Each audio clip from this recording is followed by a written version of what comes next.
নমস্কার বন্ধুরা, সকাল সকাল সবাইকে দোল পূর্ণিমার শুভেচ্ছা জানিয়ে আজকের ভিডিওটা শুরু করছি। কাল ছিল আমাদের এখানে শীতলা পুজোর মেলা। ছোট করেই হয়, তাই আমরা রেডি হয়ে বেরিয়ে পড়েছি। আর এই যে আকাশে পূর্ণিমার চাঁদ উঠেছে, আর এই রাস্তা দিয়ে আমরা এখন চলে যাচ্ছি মেলার উদ্দেশ্যে, আমি আর আমার ছোটো বোন। এই যে আমরা প্রায় মেলার কাছাকাছি চলেই এসেছি। তো চলুন, ছোট করে মেলা যেহেতু হয়, দেখবো সেই মেলায় কী কী আছে।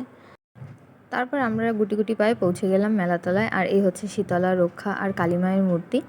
তারপর ঠাকুর প্রণাম করেই আমরা একটুখানি ঘুরতে লাগলাম। আর এখানে দেখছি বাচ্চাগুলো খুব লাফালাফি করছে, ওরা খুব আনন্দই করছে মেলাতে এসে। আগেই মেলাটা খুব বড় করে হতো, এখন ফাঁকা জায়গাগুলোই বাড়ি হয়ে যাওয়ার দরুন এই মেলাটা এখন খুব ছোট করেই হয়। এই দু একটা দোকান বসে, এই যা। তারপর এই যে আমরা এখন যাব মায়ের জন্য, আমি বাদাম, নিমকি এসব নেব। আর বাদামের দোকানে গিয়ে একটা ফ্রি বাদাম তো প্রথমে খেতেই হয়, কারণ দেখতে হবে তো বাদামটা টাটকা কিনা। তারপর এই যে আমাদের বাদাম আর নিমকি নেওয়া কমপ্লিট হয়ে গেছে। তারপর এই যে আমাদের সোমা দাঁড়িয়ে গেছে ফুচকা খেতে। তো বলছিল ভিডিও করিস না, আবার নিজেই এক্সপ্রেশন দিচ্ছে। এই যে ফুচকাটা কেমন সেটা বলবে, আহা। তারপরে এই যে ও আবার এগরোল খাবে।